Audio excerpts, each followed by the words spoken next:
Welcome to Dig Deeper with me, Malice, and tonight I'm joined by a very special guest who is coming to talk about her new children's book that she's created. Welcome, Sarah Corner.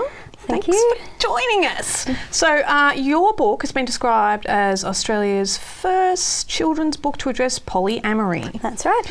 Being a children's book, this might be considered a hard topic to address. Can you explain briefly what polyamory is? Polyamory is engaging in relationships with more than one person. That's consensual, so everybody in the relationship knows that they're in relationship with another person.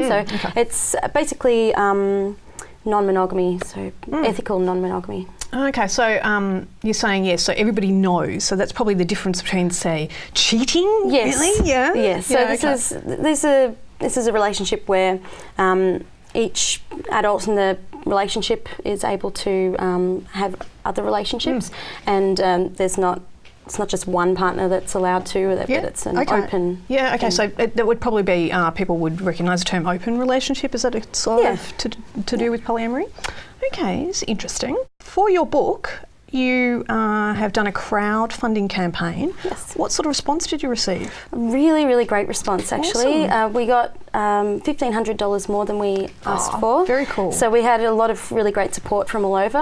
Got a lot of support in Australia and within Melbourne, but also from the US and Germany as well. So, that's interesting. Yeah. Interesting actually that you mentioned Germany. As a tangent, I just saw today that Germany's the first place in the world to now say that you don't have to tick male or female on the birth certificate of your child.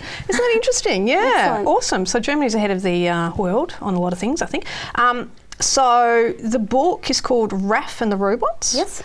Can you tell me about the family portrayed and what makes them different to other families in children's books? Sure.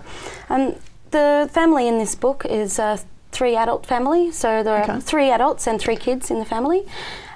So, rather than your traditional story will often have just mother, father, or thankfully there's a lot more books now that have 2 mums and 2 dads as well. Yeah. But this family is a family of 2 women and a male adult. Okay. And it's done in a very subtle way. It's also I wanted it to be able to be viewed by lots of different children and families, and hope for them to see their own families in it. So I haven't actually given the adult characters any names in the story, and to avoid saying mum and dad, and to allow more people to see their own families reflected in it. Well, that's a really good idea, yeah.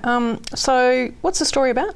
The story is about a young boy called Raph, who really wants to have his story read by someone in his family. Okay. So he's written this fantastic story, he's really proud of it, and he's going through one by one his family members, trying to get them to read his story. Unfortunately, they're very, very busy, the chaos of family life, which is something I'm very familiar with. Indeed, me too.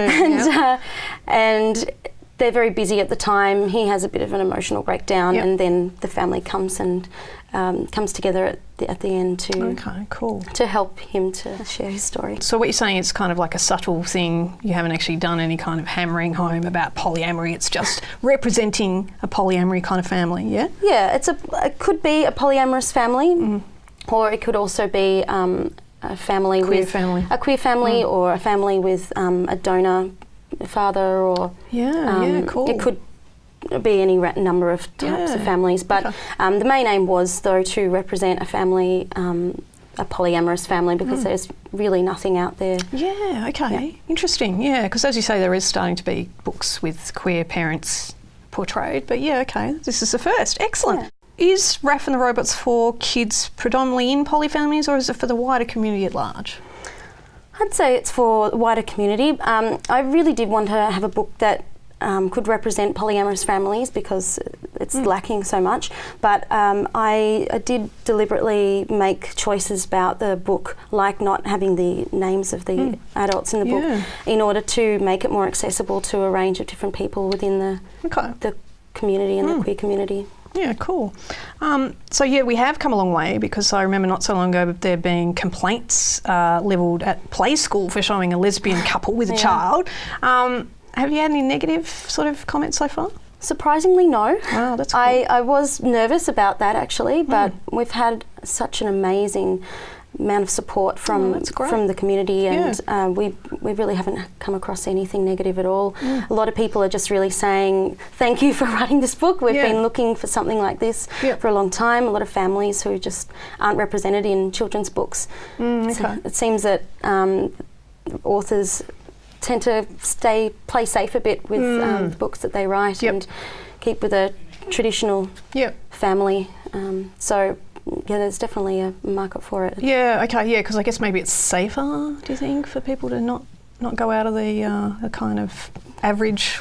Yeah, well, maybe they think that it's there's not enough people out there who might like to buy their book. Yes, it's about the dollar, of course it is. But the truth is really, though, that so many families now, even in traditional families, are looking for books to show diversity and to teach their children about how the world really is. Yeah, well, that's right. I think, and we're having got 2 children. Yes, I'd like to be able to show them things that kind of represent my friends as well, right? What do your children think about it?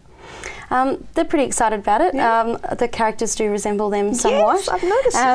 Yes.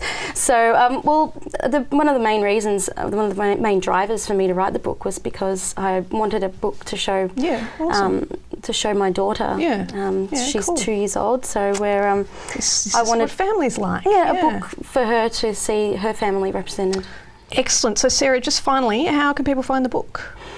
You can go to my website, www.possible.com/stories for unique families. Awesome. And we also have a Facebook page. Cool. And you can pre-order books online, and we've got a Facebook page that's updated regularly with lots of excellent stuff about details. What's going on. Cool. All right, we cannot wait to see this book. It's very exciting. Thank you very much for joining us, Sarah Corner. Thank you very much for having me. See you next time on Dig Deeper.